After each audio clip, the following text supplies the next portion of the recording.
bit, around 5 minutes about what we are doing. This is organized by Psychoanalysis India, which is an organization for promoting psychoanalytical treatment, education, research. And there are 3 locales in which psychoanalysis, which has been rumored to be dead for a long time, is still available in Delhi. One is the psychoanalytical unit in the Department of Mental Health throughout all the Fortis hospitals.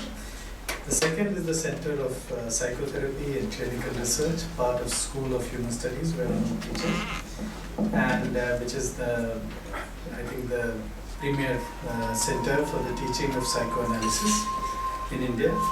And the official body which accredits and trains psychoanalysts is the Delhi chapter of the Indian Psychoanalytical Society.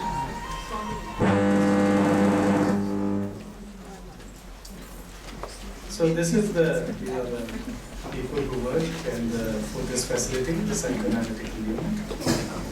And Psychoanalysis India, if you're interested about what is going on in psychoanalysis in Delhi, is available on our Facebook page, which, no surprise, is called Psychoanalysis India, and a web page which is also called Psychoanalysis India, and the Twitter handle which is called Psyche India, and the YouTube channel again called Psychoanalysis India. So if you want, you can access whatever is going on that front in Delhi. So welcome again. This is an annual lecture which was started last year. Last year we had the opportunity to hear Professor Nagpal give a memorable lecture in honor of Dr. Sigmund Freud, the founder of psychoanalysis, whose works influenced not only psychology but also many other disciplines, from gender studies to anthropology, environmental studies, and many more. Eric Kandel, the winner of the Nobel Prize in Medicine, famously said that psychoanalysis still represents the most coherent and intellectually satisfying view of the mind. He was also Viennese like Freud. Now, before we start, I would like, there's a small request. I don't know whether we to say this are official sponsors, since I'm there in both places. We have launched an app called Quake Master. It is an app to detect and monitor earthquakes and to help locate and provide help, including psychotherapy, to those affected. So if you're interested in volunteering for telecounseling services, please write a mail to Rushi Pawar at psychoanalysisindia.com, or you can corner her right now. She's the lady standing there, smiling at us, and you can give your name and we'll get back to you soon. And also another event on 27 June at India International Center, possibly in the same hall. We'll have a lecture by Alan Rudin. It's called The Self in Psychoanalytic Therapy Across Cultures. If you want to find out more about the speaker, it's at alanrudin.com. This is Dr. Nobel, in case you cannot see him. And so he has warned me not to speak very much about it, but I think I will. He's an associate professor at the School of Human Studies, Calcutta University. He started off his life, like Freud, as a medical doctor. But he's also a keen follower of the political and as a PhD in philosophy. On the one hand, he moved to histories of healing and philosophies of the body, and thereafter to mental health, especially post-Foucauldian psychiatry and post-Freudian, in particular Lacanian psychoanalysis. On the other hand, the critique of the extant imagination of the political took him to the interstices of Marxism, the Gandhi-Tagore debate, and the French feminist perspectives. He is currently a member of the editorial board of the Annual Review of Critical Psychology. His books include Dislocation and Resettlement in Development, From Third World to World of the Third, The World of the Third and Global Capitalism, The Indian Economy in Transition, Globalization, Capitalism and Development. He has just completed a book manuscript titled Psychoanalysis and Sexuation in Cultural Crucible, Genealogies of Aboriginalization. And you must beware, because this was supposed to be the title, this could have been one of the titles of this talk before so that would have been a tricky one. He is currently co-editing 2 volumes titled Psychoanalysis from the Indian Terroir, which is a compilation of papers from the first conference that we had last year, 2014, and Clinic, Critique and Culture, Psychoanalysis and Beyond. So welcome, Anu. Yes.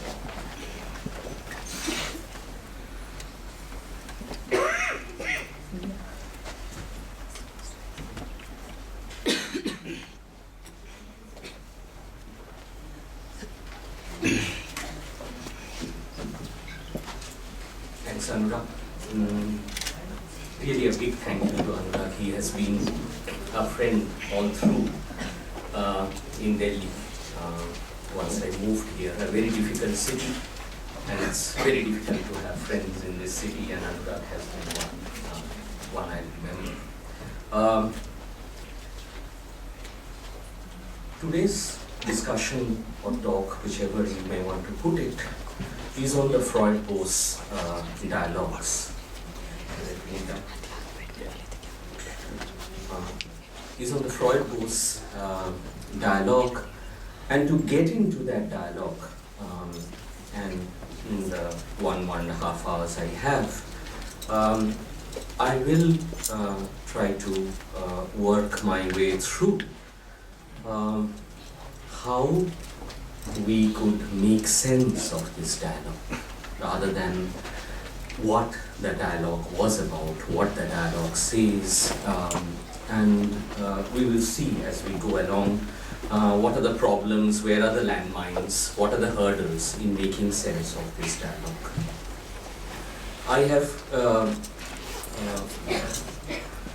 worked through the talk in terms of about 7.5 problems, and I raise the problems one after the other, and I come back to problem 1 at the end.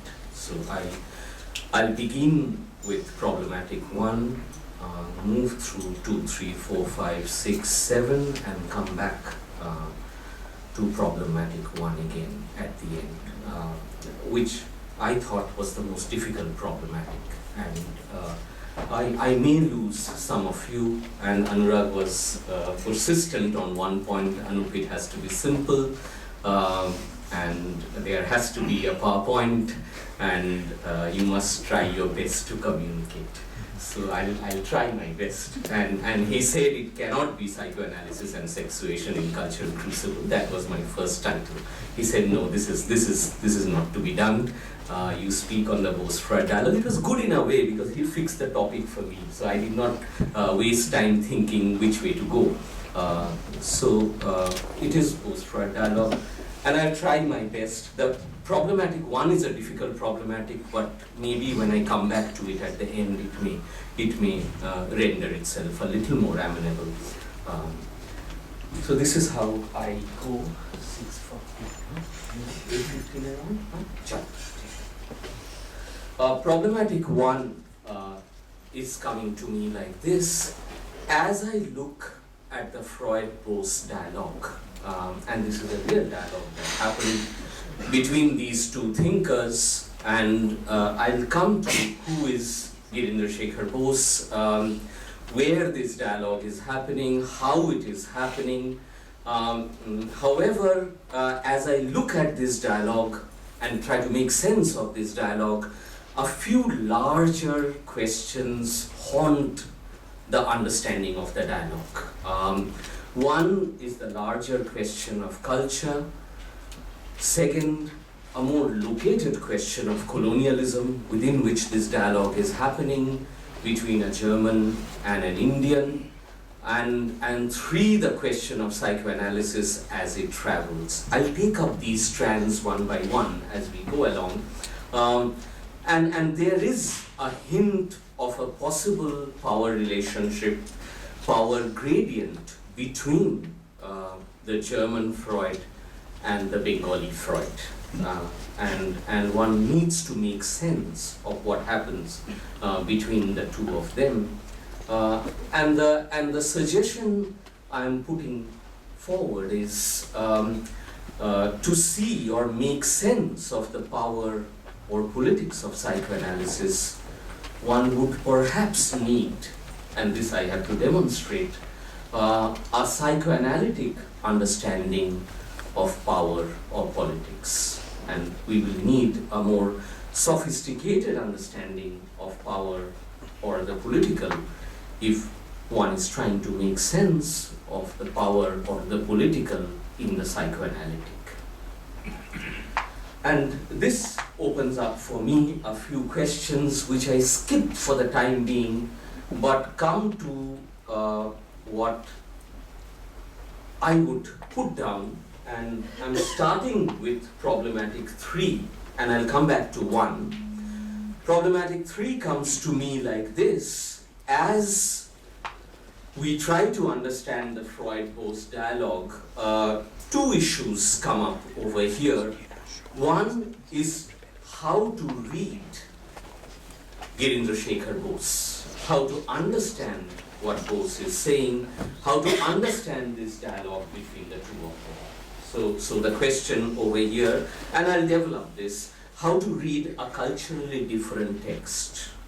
Given that, which comes in problematic 2, we have got used to reading certain texts and reading certain texts in certain ways.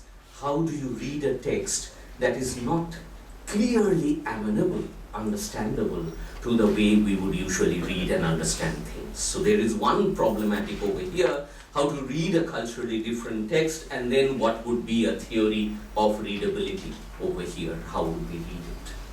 A quick journey through Girindrasekhar Bose's life and works. I'm just trying to set him up with respect to Freud.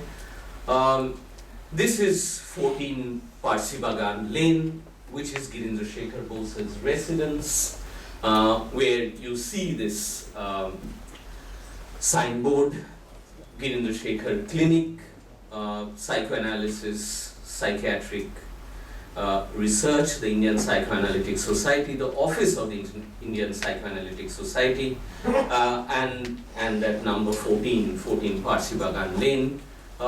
It is adjacent to Calcutta University, actually. As I enter the building, this is the corridor which takes me to the clinic where Girindrasekhar Bose practiced his psychoanalysis, and this is the clinic, which is also the office of the Indian Psychoanalytic Society, and Dr. Sharadindu Banerjee is the president and Arup Ghoshal is the secretary. We can see his signboard over there, and this is 14 Parsibagan Lane. So on the left of the lane is the office of the Indian Psychoanalytic Society. On the right of the lane, that wall that you see, is University of Calcutta, which houses the first psychology department in India, set up in 1915, and Girindrasekhar Bose was the first student in this department, MSc student in psychology, and this is that name.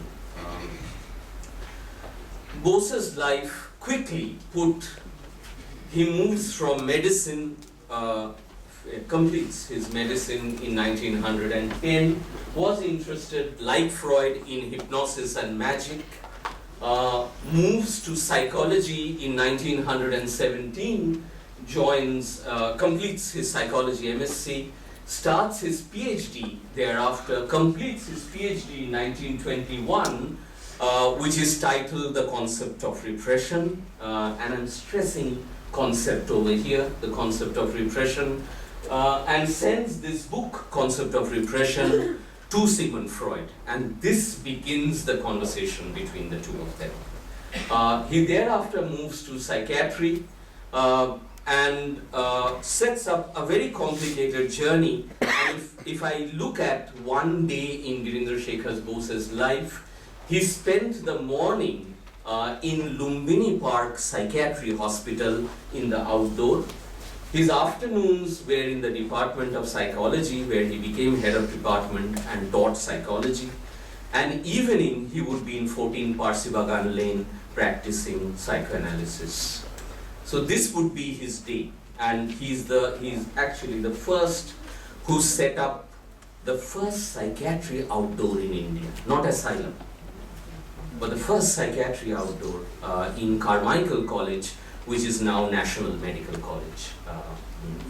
So in that sense, he practices psychiatry, teaches psychology, and also practices psychoanalysis. So the current division that we have is not incumbent upon him, and he moves between these 3 somewhat with difficulty, perhaps. He writes a Bengali book called Shopno or Dreams in 1928, which is actually a response to Freud's interpretation of dreams. He writes the first children's novel, Lal Kalo, Red and Black, which is a battle between red ants and black ants because a woman ant has been harassed by the red ant group. But it's a children's novel.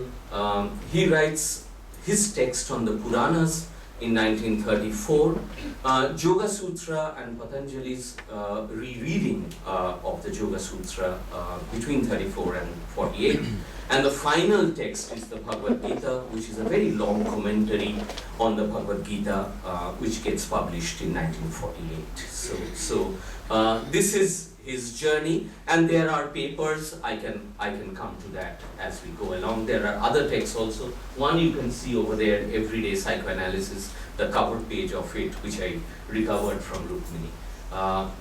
These are some of his books: Concept of Repression, the Girindrasekhar Bose Freud correspondence, and 1922 is the formation of the Indian Psychoanalytic Society. While the Department of Psychology was founded in 1915, the Indian Psychoanalytic Society is formed outside the academia in 1922.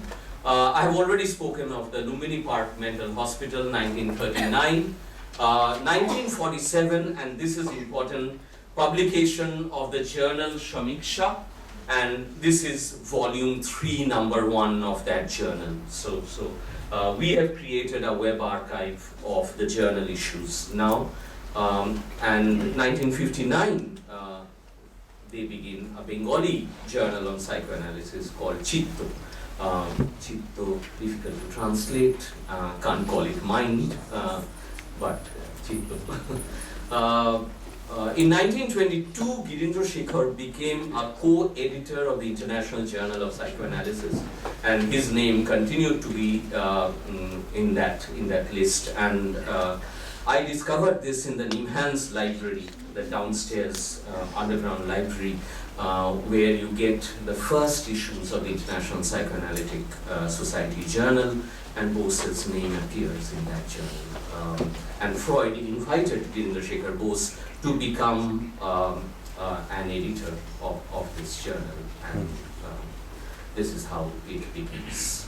So this is quickly a sense of Girindrasekhar Bose. I'll come back to my problematic one now and see how we can develop that. Given this phase, there is this exchange of letters, and I'll come to the letters, the Bose-Freud correspondence, as yet another problematic. And given this correspondence and the way the correspondence moves, one question that needs to be grappled with is, what is the gradient, the power dynamic between Freud and Bose? How does Freud receive Bose, and how does Bose try to communicate with Freud? What is it that goes on between the two of them? This is obviously not a situation of brute power or clear domination, but what I would call hegemony as I go along, and where the question of the psychic life of power becomes important, or power understood in a psychoanalytic sense, power understood as internalization, complicity, as in its surreptitious nature, as how one becomes an object carrier of the other's desire. A desire that is not spelled out, or not articulated, or not said. So in that sense, what I'm trying to push for is that to understand this dialogue and to understand the somewhat secret workings of power, power in its very subtle form, in this dialogue, one in turn needs, and this is the interesting paradox, one in turn needs a psychoanalytic understanding of power or politics. One in turn needs to understand power in its complex, nuanced, subtle, surreptitious psychoanalytic dimension.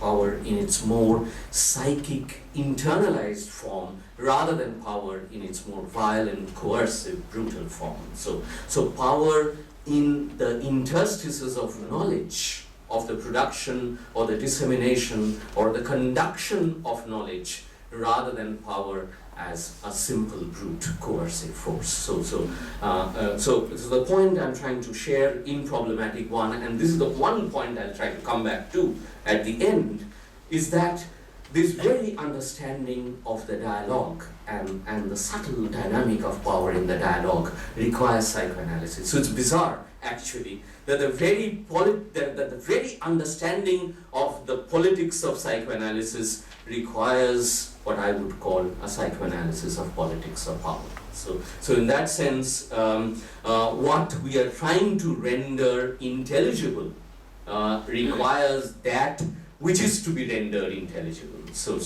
the master's tools become important for the slave to make sense of the master, and this is the interesting paradox over here in this kind of what could be provisionally called a subtle master-slave dialectic, where the slave requires the master tools, or the master's tools requires psychoanalysis to make sense of the master's tool-making process. So in that sense, in other words, it raises a question for the political, or for the colonial, or for the larger cultural question within the political, that we need a dialogue perhaps between what I'm calling Marx and Foucault on the one hand and Freud on the other. So this is the point I actually try to develop, and this is the only point actually I try to develop in these 7.5 problematics. On the one hand, the subject question, Girindrasekhar Bose and Freud as subjects of psychoanalysis, and what I'm calling, building on one of Ashish Nandi's formulations, the politics of secret selves in colonial India.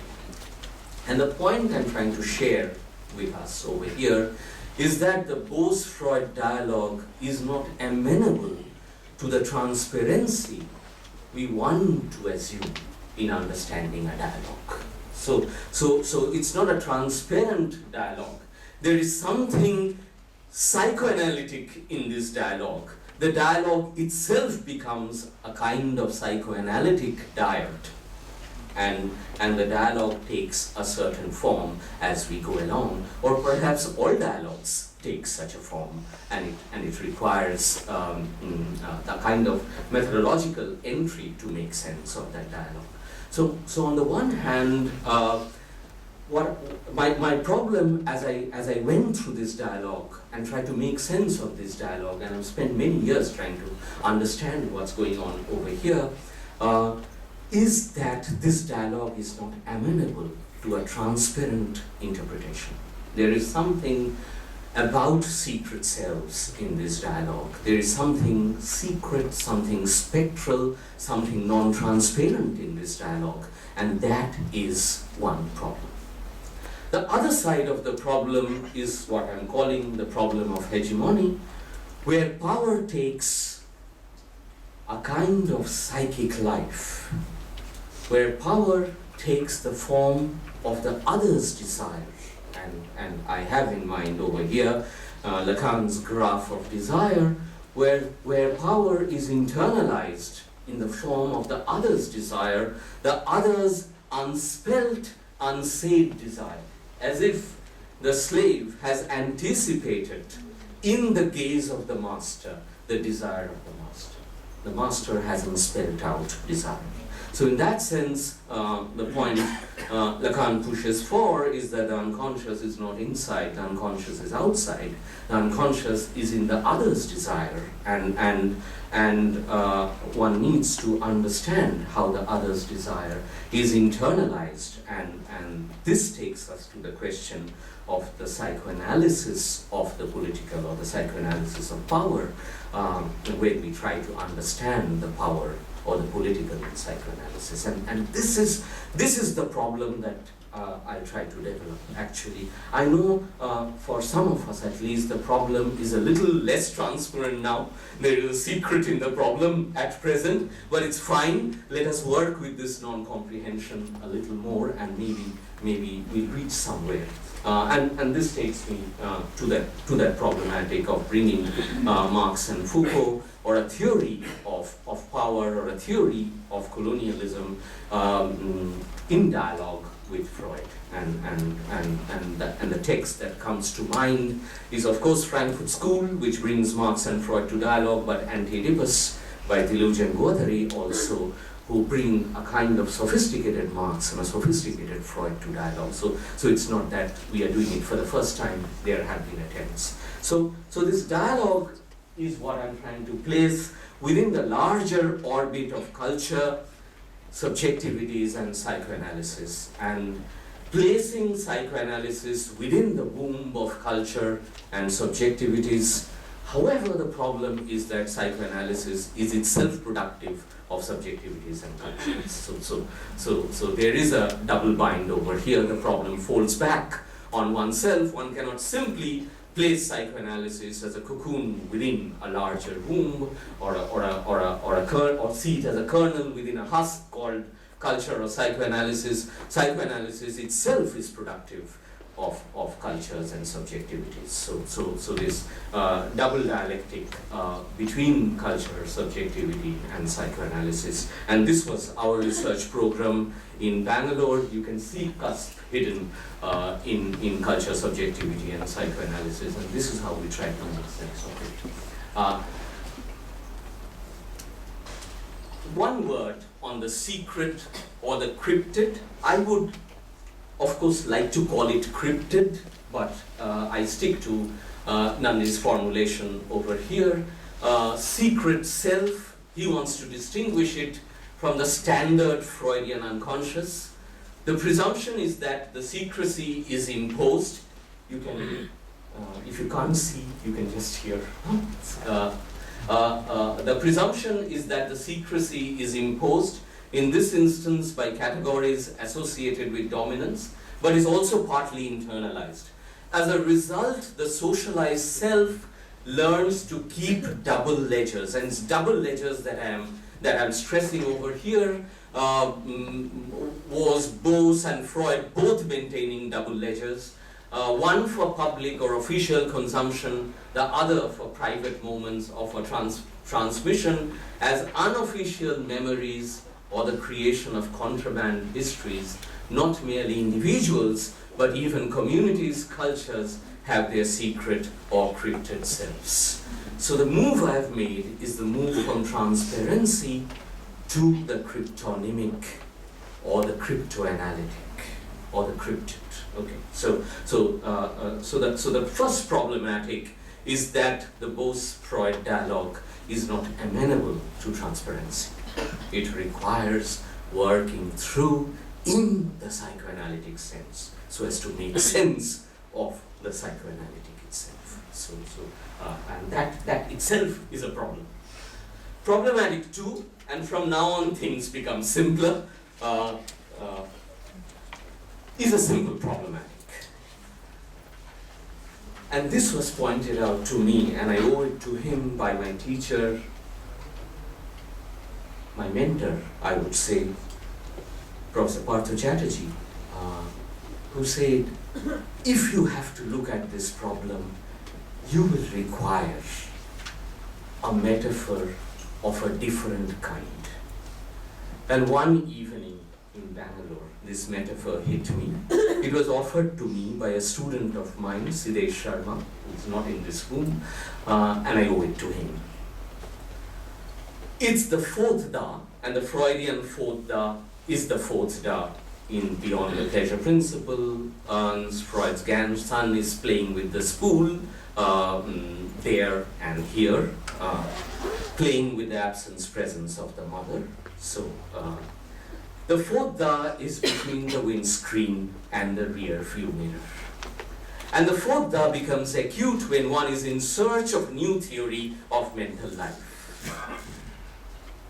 Fourth Da, for me, is a limited metaphor of the predicament that marks our condition. And I'm putting our in the way Partha Chatterjee would say our modernity.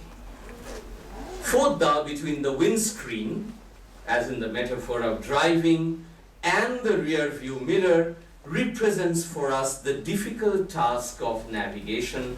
Navigation between the windscreen view, the view of the present or the view of the immediate future, and the rear view mirror, the view of the past. Navigation between the view one gets through the windscreen, say for example cognitive science and neurobiology today, and the one gets through the rear view mirror, say the Yoga Sūtras or the Bhāgavad Gitā. So a looking ahead and a looking behind, a vanishing past and an ever-emergent present. And this is where Bose himself was locked. And this gives us the problematic in a somewhat complex way. On the one hand is the windscreen view, which is still a kind of transparency. On the other hand, the reflected, laterally inverted image of the past through the rear view mirror. So there are two views over here, one transparent, the other reflected, and the laterally inverted one over here. So in that sense, it raises a question for us, a question I try to develop later, that the vanishing past may get reflected through Orientalism and come to Bose himself as a laterally inverted image of the past. So tradition is not simply available, or culture is not simply available. We have laterally inverted images of culture or tradition, and one needs to work through this.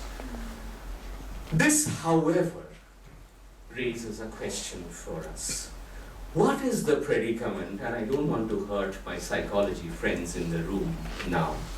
What is the fourth Da, however we are at present? It is not between the Yoga Sutra or the Bhāgavad Gitā and Sigmund Freud or psychoanalysis. Our current fourth Da, if I may put it a little harshly, is between an American future and a British past. Between, as if, baseball and cricket, where baseball / T20 is American and cricket is colonial. Lagan. Between American psychiatry and British ego-psychology. So contemporary psychology needs to reflect upon what is its fourth Da. Is it a fourth Da between an American future and a British past? What was Girindrasekhar Bose's fourth Da? Was it a fourth Da? And it's a question. Between the hegemonic culture of modern Western psychology, which is the windscreen view for him, his contemporary, and the culture of what is provisionally a non-Western, non-modern psychology. So what is he getting to see? And is it in the Yoga Sutras? Is it in the Bhāgavad Gitā as a kind of psychological exegesis? And this is important. And my limited research, I don't know whether I can even call it research, shows me one very interesting thing. Literally between the 1920s and the 1930s, a number of people were writing commentaries on the Bhāgavad Gitā. One, Tilak. Two, Savarkar. Three, Gandhi. And the first paragraph of Gandhi's Bhāgavad Gitā is a take on Savarkar's Bhāgavad Gitā. Four, a Bengali sociologist who writes a take on the Bhāgavad Gitā. And it goes on like this. The other one is Girindrasekhar Bose, who reads the Bhāgvad Gitā as a psychoanalytic text. Gandhi also interestingly reads the Bhāgavad Gitā as a psychological text. Tilak, Savarkar has a quite different understanding of the Bhāgavad Gitā. The other person who writes a long commentary on the Bhāgavad Gitā is Aurobindo. And it looks like at around this time, during the high noon of colonialism, there is a need to write, rewrite, remake, rethink the Bhāgavad Gitā that is getting reflected in the rear view mirror. And each one is trying to make sense of this image that one is receiving from there. Bose also enters this problematic, and the question I ask, and this is the difference, and I take off from one comment by Sudhir Kakar in one of his books, where he suggests that Indian psychology or Indian psychoanalysis was much more critical, decolonized during colonialism, and has been much more colonized after political independence. And this gives us a sense, the current Fodda we all are part of, and the Fodda Bose was part of, perhaps stands testimony to Kakar's formulation that we are perhaps more colonized than we were when we were politically not free. This took me to problematic 3, and the problematic 3 now opens up in this way. Given that we are in the Fodda between an American future and a British past, can we read Girindrasekhar Bose, whose Fodda is a little different from our Fodda? This takes me to the question, how to read a culturally different text. So if a text is different, and this raises the question of comprehension, a problem I face when I read Tagore. I'm not so well read in Gandhi, but Tagore is a thinker I have read for some time, and there the same problem comes up: how to read him, how to understand what he's saying, how to comprehend. Is my contemporary education a hurdle to understanding or comprehending him? And is there a similar problematic with respect to Bose over here? This I have crossed, this problem.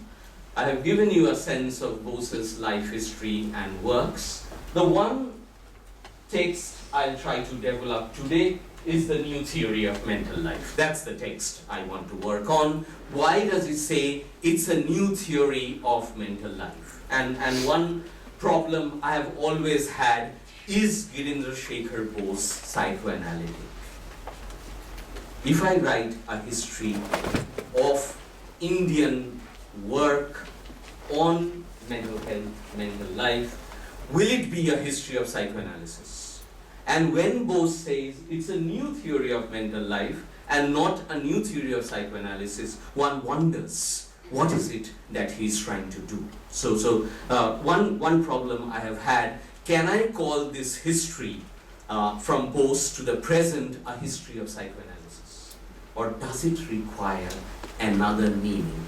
And that is one other problematic we would have. I will come to the problematic of naming now, and this has been one other problem I have had: what to call Bose's work. Is it psychoanalysis? Is it psychoanalytic? Or is it something else? Why did he call his text a new theory of mental life and not a new theory of psychoanalysis or an other theory of psychoanalysis? Lacan writes in Seminar 17, he calls his book The Other Side of Psychoanalysis.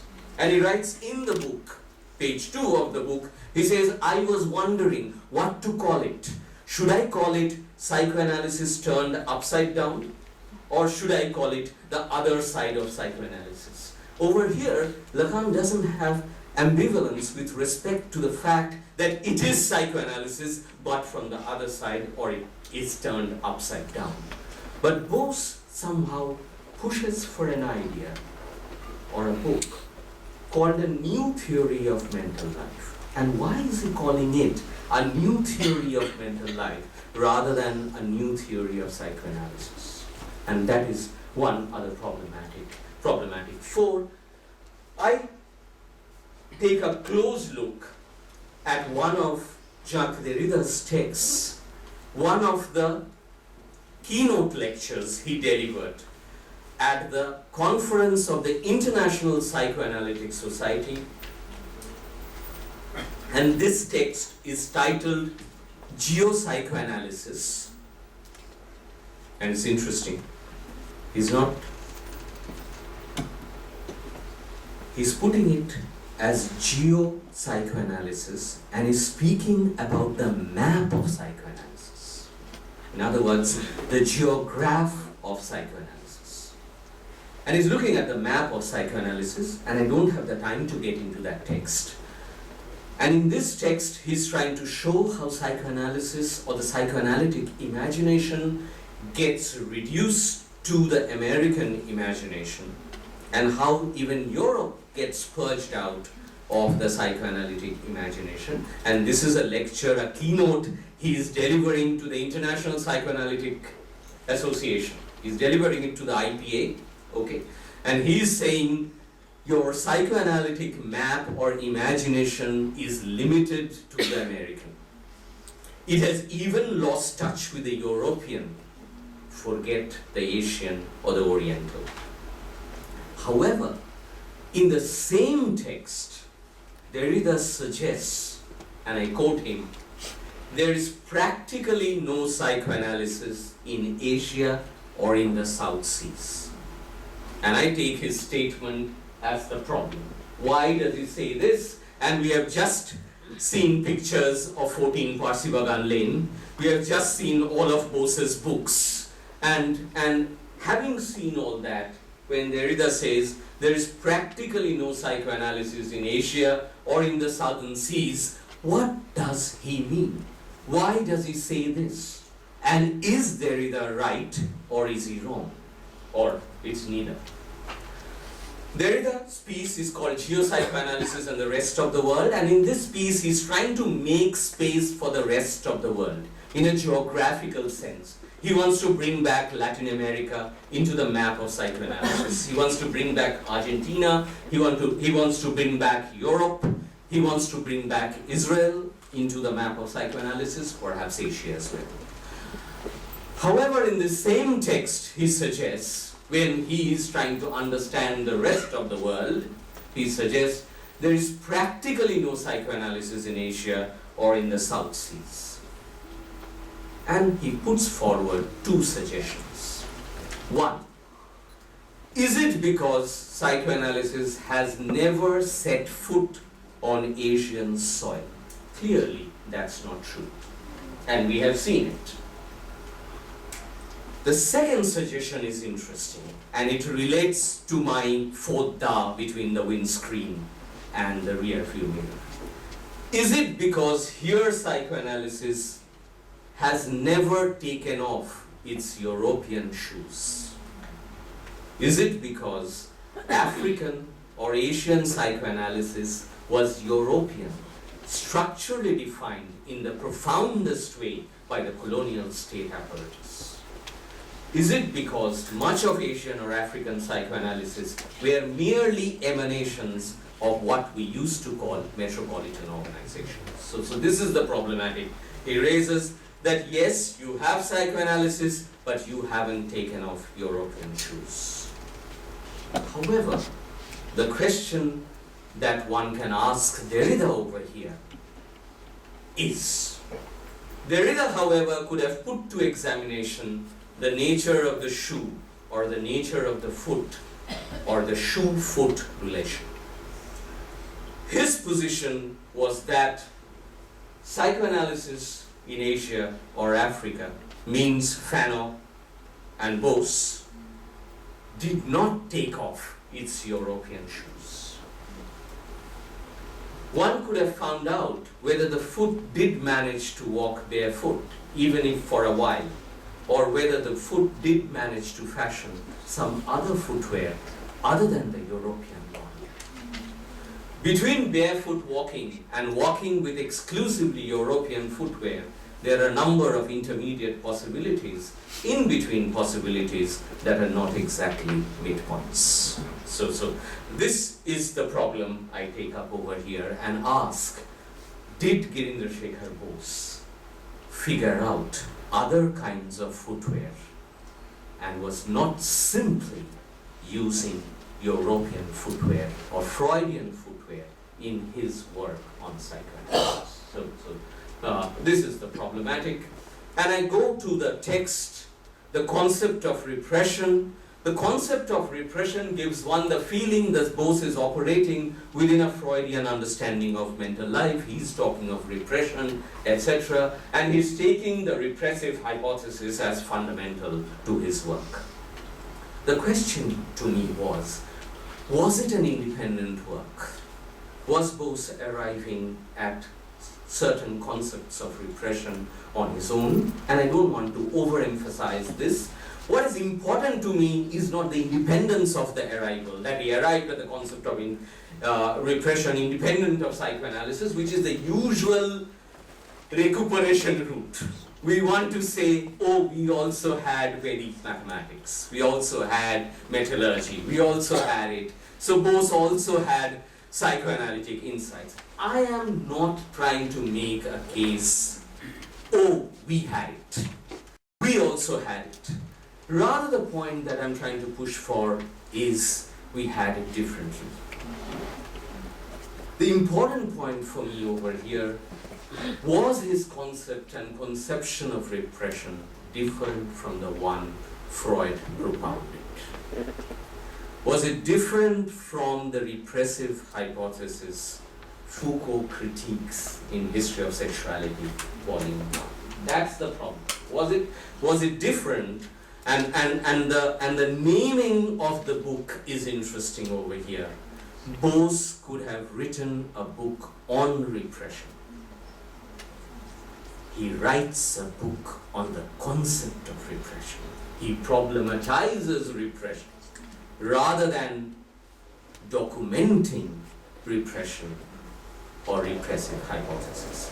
And that's the catch over here that needs to be worked upon. This raises another problematic for me, problematic 5, which is the deeper work of hegemony, how the work of presencing and absencing happens. How a certain work can get presenced and Freud's repressive hypothesis gets over-presenced and Bose's concept of repression gets absenced. And this happens primarily because we see modern psychology as a kind of pinnacle of a step ladder, which I'll come to, but the position I'm taking is that modern psychology is no less an ethnopsychology than what has come to be known as primitive, traditional, local or folk psychology. So one needs to, which is what I'll develop down the line, one needs to provincialize perhaps modern psychology, put it in context, particularize it, limit its idioms of the imperial, and that is the work. This happens primarily because we tend to see the history of psychology or psychoanalysis in this form, a kind of a step ladder where at one point of time we had Indian, Chinese, Egyptian, Arabic, but finally it is the Greco-Roman and then medieval and then modern, and that's the journey. So there are things we will leave behind and then create an axis between Athens, London, Paris, and those would then become the way of understanding psychology or psychoanalysis. And the problematic that opens up over here, one is to see Freud as the pinnacle of this step ladder and have figures that were slowly chiseled out. Jung, Adler, Ferenczi, Karen Horney. And put Bose in that long list. So the move I'm making over here is to make psychoanalytic thinking not a step ladder, but a kind of coterminous nodal points that move in different directions. So I'm putting Freud, Jung, Adler, Ferenczi, Horney, and Bose as a continuum rather than a step ladder. And that would perhaps open the space for a reading of Bose. Otherwise, it would always look like, and which is why Bose becomes historical. Which is why in a psychology department or a psychology course, we would not teach Bose. Just like we would not take too much time teaching Ferenczi. Quite a Karen Horney to never. We would never teach her. Okay.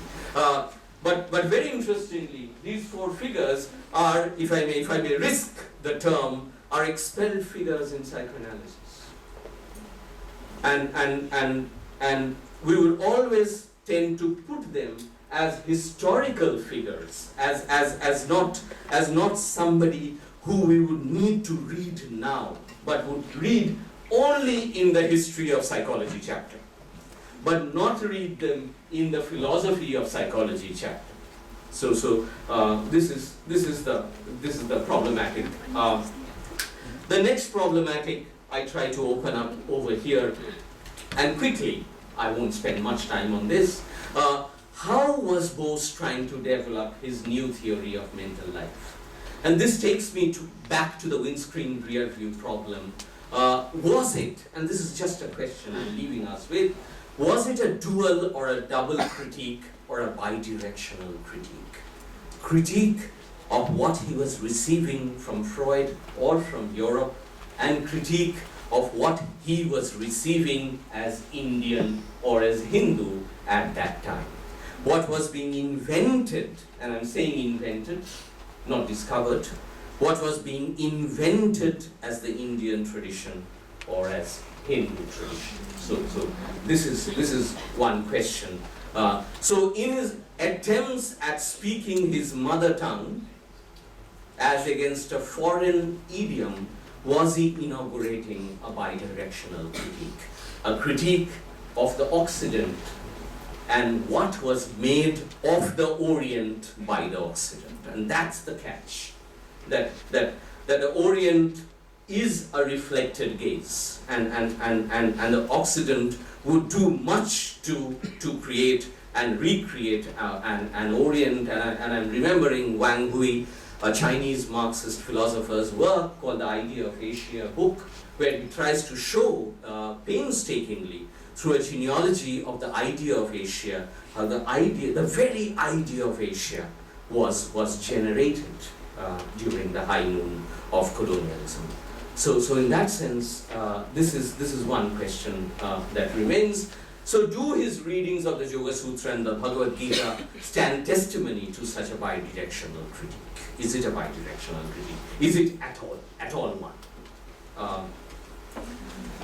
It takes me then to three questions Spivak raises in a not too well-read piece called Psychoanalysis in the Left Field and Field Working. This is a piece on psychoanalysis and baseball. And in this piece, Spivak uses the metaphor of baseball to show Girindrasekhar Bose in the left field, out in the left field. Left field in baseball, as far as I have understood it, I may be a little off the mark over here, looks to be the field farthest from where the hitter and pitcher is. So she's trying to understand Bose's psychoanalysis as psychoanalysis out in the left field. And the question she asks, was Bose's questions, three questions, was it stemming from the realization that we cannot perform conventions laid down according to Hebrew, Hellenic or Christian stories, the Judaic, Greek or Christian stories? One. Question one she raises, or do we need other stories to think psychoanalysis? Two, is the parricide story the beginning of human history? 3. Does not Freud foreclose possibilities of looking at a different rather than a deviant language game by relegating matrilineal polytheisms or pagan polymorphisms to the prehistory of humankind, or by making Islam an abbreviated repetition of the Jewish religion? This is the third question is a strong question actually. She's trying to make a case for an imagination of psychoanalysis beyond the Judaic. And how would you do that?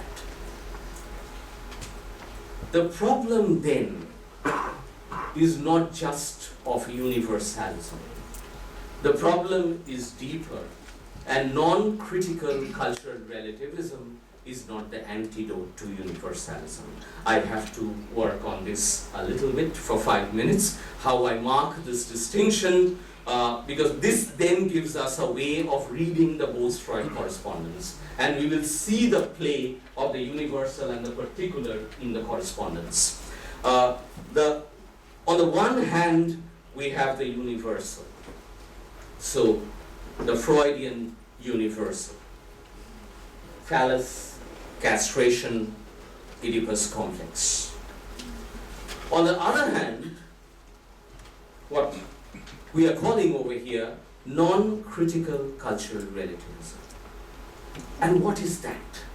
Let us look at what is non-critical cultural relativism. What do we mean by that? We can skip this one. The only thing that I need to share with you over here, I'm quoting Spivak over here, cultural relativism makes of the various Asias and Africas a colorful cluster of national origins, okay? And where a kind of cross-cultural psychology or humanistic psychology may find a ground. It's still not clear what she means by this.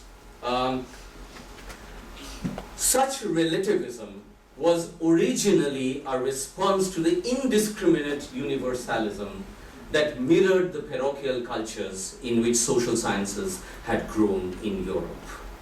And it was supposed to correct the bias of the first generation social scientists, often Christian missionaries and colonial bureaucrats. What does this do? And my last 3-4 lines are enough actually. What we do over here in non-critical cultural relativism is that we keep the universal and we say we are a version of the universal. We are not exactly the universal, but a version of it. So there is a certain particularism which the relativism invokes and fights and uses to fight the universal. However, what happens over here is that on the one hand, we see something as a transcultural reservoir of knowledge. And on the other hand, we have handicapped cohorts, locals, particulars, Girindrasekhar Bose, waiting to be interpreted and integrated within the transcultural reservoir. But integrated in a very interesting way. Integrated in the way that it is different. Yes, it is different. It is a little different. And this is the power of the universal. The universal doesn't survive because it remains rigidly universal. And this is the question of the hegemonic as well. The universal survives because it says, yes, I can change a little as I go elsewhere. And that is the beauty of the work of the universal. And what happens over here, so my last 3 lines are enough. The other psychologies, whatever is happening elsewhere, thus become definitionally mixed bags of good and bad insights, good and bad data. The good in them are to be swallowed, the bad rejected. But the question is, who would swallow, who would reject? And that becomes important when we try to understand Girindrasekhar Bose and the relationship he marked with Sigmund Freud. So in that sense, take it a little deeper. The implication then of seeing non-modern or non-Western psychologies as sacks of isolated insights or data is that these insights or data can then be used to ornament, strengthen, or alter the micro-theories of modern psychology. The basic paradigm and culture of modern psychology, however, remain untouched and are in fact carefully adapted to new empirical facts. And this is Professor Ashish Gandhi's line from the Politics of Psychology piece, his lament: what changes over time are the micro-theories, not the architectonics of modern psychology. So what we do is that we say, well, fine, the universal holds, the universal needs to change a little bit when it comes to India, and the universal takes this form, U1, U2, U3, U4, U5, as it travels from Europe eastward or westward. But that keeps the universal intact in a very, very interesting way. That the universal survives in difference. It doesn't survive in its rigid universality. And that's the beauty of the survival of the universal. So what happens is that we change micro-theories as it goes along, but we never question the basic paradigm or architectonics of psychology. And the question over here to us is the research problematic. Was Bose one more micro-theory? Or was he questioning the basic paradigm or architectonics of Freudian psychoanalysis? Was Bose questioning the repressive hypothesis itself? Or was he only saying repression occurs in Indian patients in a little different way? In a way that is little different. And this is where I want to go, and I've shared this with you. So does he inaugurate in the process a new theory of mental life? The question or the tension over here is how would Freud receive him? So I've created the condition for reading the Bose-Freud correspondence now. And this is problematic 6. There's only 2 left now. And problematic 6 is about the Bose-Freud correspondence, which can be read as an other psychoanalytic diary itself. So the reading of Bose-Freud correspondence could also have in itself a psychoanalytic reading. So a reading of 2 psychoanalysts, but a psychoanalytic reading of the 2 analysts. It's a possibility. The Bose-Freud correspondence, and you need not bother to read all of it. I'll share some parts, but I wanted to put them up so that they are there before us. As Bose sends the first book from the southern hemisphere, perhaps, on psychoanalysis, called The Concept of Repression, his PhD, Freud writes, "It was great pleasure and a pleasant surprise," I don't know why it's a pleasant surprise, that the first book on a psychoanalytic subject, which came to us from that part of the world, from the rest of the world, as Derrida says, should display so good a knowledge of psychoanalysis, so deep an insight into its difficulties, and so much of deep-going original thought. Dr. Bose has singled out the concept of repression for his inquiry, so he got it actually. And in treating this theoretical matter has provided us with precious suggestions. He is aiming at a philosophical evolution and elaboration of our crude, practical, clinical concepts. And I can wish psychoanalysis should soon reach up to that level to which he strives to raise it. So there is a little bit of goodness and a little bit of surprise. 1922, when the letter reaches him. It's complex, actually. So Freud is also suggesting that maybe you will give our crude practical concepts a deep-seated philosophical elaboration, which perhaps we are not managing over here. But on the other hand, there is a pleasant surprise, great and pleasant surprise. Bose writes, and I jump a few letters actually, because I want to mark the moment of difference, not the entire correspondence. And Bose is now as if trying to push for it. A number of letters have happened in 1929 now. Okay? So 7 years have passed, and is now pushing for the point. I would draw your particular attention to my work on Oedipus' wish, where I have ventured to differ from you in some respects. Okay? He is now trying to say, come on, please take note where I have differed with you. I enclose a Bengali book on dreams, which I have just published, Shopno, Book of Dreams. Please accept the book as a token of my deepest regards for the father of psychoanalysis. And Salman Akhtar now says he should not be called the father of psychoanalysis anymore. Freud writes, quick response, 31st January 1929, and it's not a mail, it's a handwritten letter. It's reached Girindrasekhar Bose, 9th of March, 1929. You directed my attention on the Oedipus wish.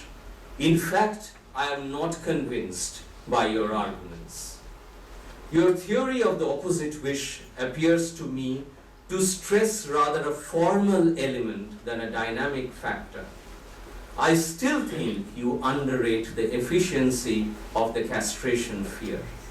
I never denied the connection of the castration wish with the wish to be female, nor that of the fear with the horror of becoming a female. But I confess I am by no means more convinced of the validity of my own assumptions. And he's saying assumptions. We have not yet seen through this intricate Oedipus matter.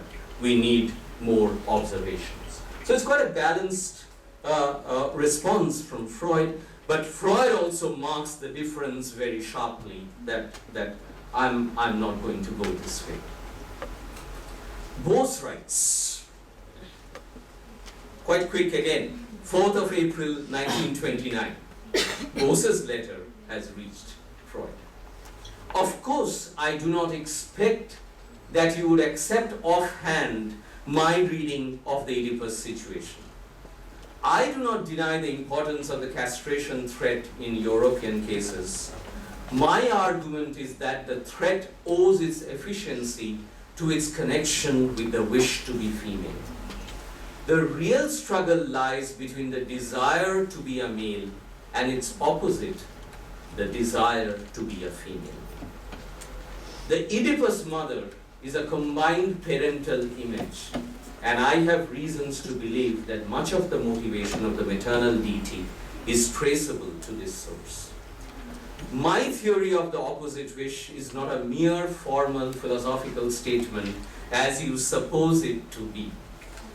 The theory of opposite wish will explain the occurrence in pairs in the same individual of such traits as sadism and masochism, observationism and exhibitionism. I don't have the time to get into it, but Bose actually attached a number of case histories where he tried to show the seesaw between the double, or how a spectral double haunts a wish.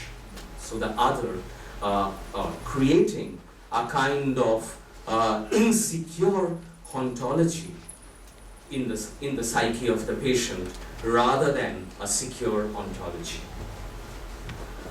of castration anxiety and penis envy. So, which is a kind of a secure ontology premised on a part object called the phallus. But Bose is trying to work through a kind of insecure, what I could call a ontology of a spectral double wish, rather than a secure ontology of having or not having the phallus. And I'll come to this. The theory, and it goes on, which is not very important. What is important is the last four words, where Bose turns his attention to language, and says that, so it's a very interesting anticipation of what Lacan tries to develop much later, from 1956 onwards, in his Rome seminar, the Rome talk, where he suggests the function and field of speech and language in psychoanalysis, which is taken as the linguistic turn in psychoanalysis, but Bose actually develops it, and I'm not trying to make it a nationalist question, that Bose did it before Lacan. That's not so important for me, actually. But what is important is that his attention to language is important over here. And what he calls, obviously, he would not say language in the way we would now say language. He says grammatical forms of speech. So the ambivalence and I'll share two statements with you.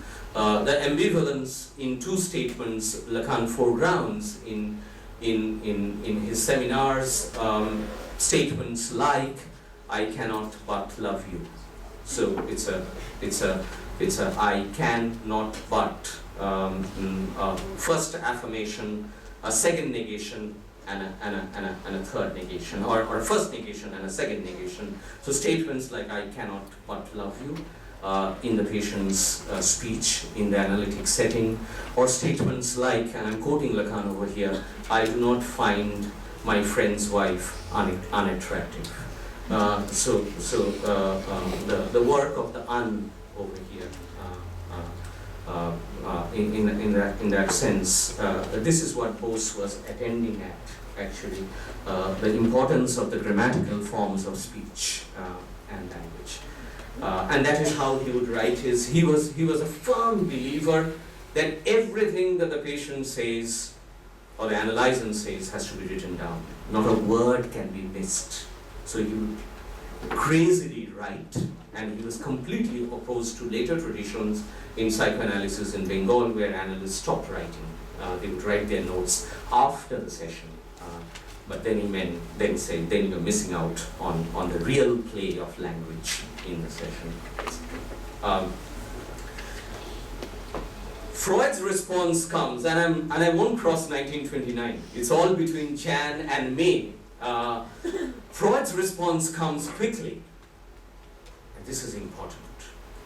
"I'm fully impressed by the difference in castration reaction." Freud reads Bose's case histories and response. "I'm fully impressed by the difference in castration reaction between Indian and European patients, and promise to keep my attention fixed on the problem of the opposite wish which you accentuate. I wonder," and the big man sees it right, "what the relation of the opposite wish to the phenomenon of ambivalence may be. And ambivalence is not developed in psychoanalysis well enough up to a certain point." And this is 1929, when Bose is pushing for a theory of ambivalence. And this volume I brought because it has Bose's paper on ambivalence. A long tract, a very long paper, and I would have loved to just speak on that paper, where he starts with Luer, moves through Freud, Adler, Ferenczi, Jung, and comes to his theory of ambivalence and shows how he differs with each on the theorization of ambivalence, and how psychoanalysis cannot have a good theory of ambivalence, why it cannot have a good theory of ambivalence, and he goes on. But mark Freud's term, what has he done? This is what I called non-critical cultural relativism. Here is Freud's relativism. I am fully impressed by the difference in castration reaction between Indian and European patients. Indian and European patients are different. They have different reactions. Psychoanalysis would need a slight tweaking in Indian conditions. It would be tropical psychoanalysis, like tropical medicine. So medicine is medicine, but when we encounter mosquitoes and malaria and Plasmodium vivax in the tropics, they give birth to a local medicine called tropical medicine, and the department still exists in Calcutta Medical College. Grant the devil her due, grant Girindrasekhar cultural relativism, and hold on in the process to the universal. Here is Freud's attempt at holding on to psychoanalysis as a transcultural reservoir of knowledge. In this structure, Girindrasekhar's psychology becomes definitionally a mixed bag of good and bad insights. The good are to be swallowed, the bad rejected. So you have told me something interesting about Indian patients, and the castration reaction doesn't work in Indian patients in a similar way, but my theory holds. My theory, the universality of the theory holds in difference. And that's the curious work of the hegemonic. And that's my connection with problematic one. And it goes on, so the last line is important. So what happens is that the basic paradigms and culture of modern Western psychoanalysis remain untouched, and in fact are carefully adapted to new empirical findings. What changes over time are the micro-theories in distant locations elsewhere, not the architectonics of Freudian psychoanalysis. So that's a connection I have made now. And Freud responds further thereafter and suggests that the theory of opposite wishes strikes me as something less dynamic and than morphological. It appears to me to flat, so to say. It seems to lack a third dimension, etc. I will not have the time to get into the third dimension in Girindrasekhar's Bose work. How Bose, while in Lacan the third dimension is the father, so the first and the second dimension are the mother and the child, mother and the infant. So the mother, child died. The father, the symbolic father, the name of the father with the taboo function, the father who institutes the law, is the third dimension. So there is a secure third dimension in Freudian psychoanalysis, and Freud is looking for that third dimension over here in totem and taboo and in much of Lacanian psychoanalysis. But in Bose, the third dimension is evanescent, contingent upon what emerges contingently out of the two. So the third dimension is ever vanishing.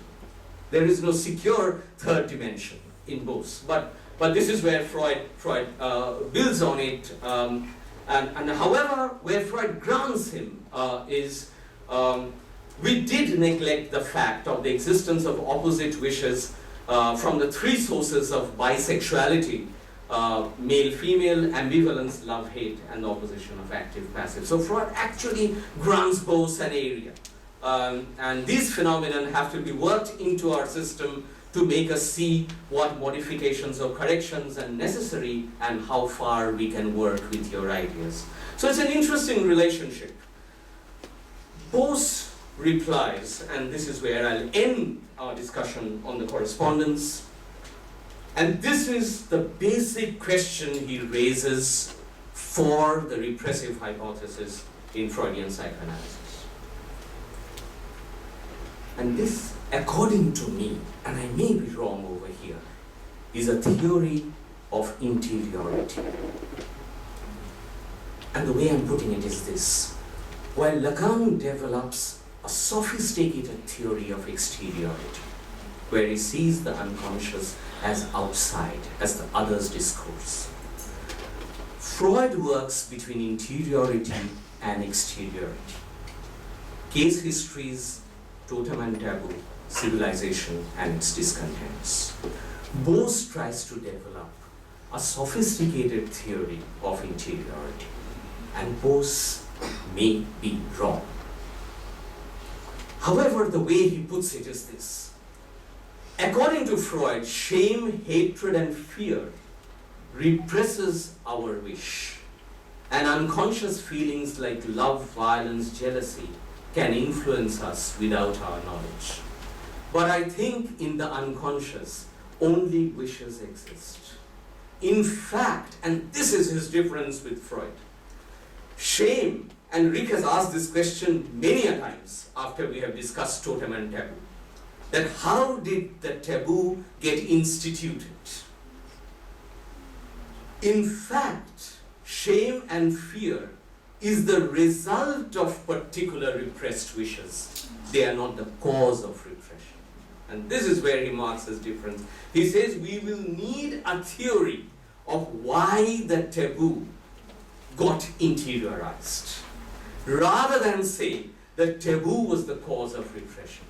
The taboo is the effect of repression, rather than the cause of repression. And this is concept of repression. And he's asking this question, that how in psychoanalysis will we explain repression rather than assume repression?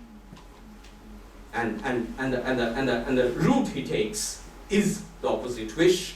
And I just hold on to the last line in his letter. I venture to submit that the theory of opposite wish throws new light into the mysterious ways of the human mind, and he is pushing for his idea. I will not get into this because now I'm running out of time. There is one other Bose over here. Bose is also not an uniform kind of transparency. Don't bother to read this so much. He also tries to relate psychoanalysis to the resolving of grief, or what he calls adyantik dukkha, ultimate liberation being moksha. And the difference he marks over here in terms of cure is a one-liner actually. In the West, in a thorn-ridden society, one could try to uproot the thorns. The other is to think of a pair of shoes which will protect you from thorns. So he saw psychoanalysis, or the self of psychology, or self-psychology, or his theory of mental life, his understanding of psychoanalytic cure as a shoe, not uprooting of social thorns. So in the psychosocial diet, he clearly takes the more psychological, interiorized route, rather than the psychosocial route, interestingly. Well, Lacan takes a more discursive social formulation. Freud actually is the more balanced between the two, who actually manages the psychosocial perhaps better. But this is how Bose tries to put it. Let me end with a few questions now, and they are just questions. One, what happens then when psychoanalysis and India come close? When Freud and Bose come close?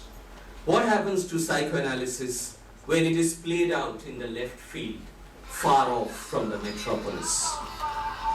And the important question over here is, and let us remember what Freud tried to do to Bose's new theory of mental life. Indian and European patients are different. Does India become the analyzer and provide to Freudian psychoanalysis case material about the aboriginal world? Or does India change the architectonics of Freudian psychoanalysis? So what was the nature of aboriginal psychoanalysis? Okay, so that is the question, and I take the question, skip this, let's come to this. What was Bose doing? Was it Indian psychoanalysis? In which sense was it Indian? And this is the distinction I'm marking with Freud also.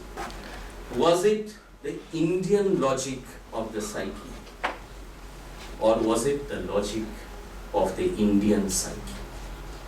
Freud would want Bose to offer or provide the logic of the Indian psyche. Well, your Indian patients are a little different and retain the universal. Whereas Bose is perhaps pushing for a logic of the psyche, a new theory of mental life, where he wants to explain repression rather than assume it as a hypothesis. Taking off from the extant logic of the Indian psyche, as exemplified in epic manuscripts like the Mahabharata as against Greek tragedy or the Bhāgvad Gitā, the text each one develops between the 1920s and the 1930s.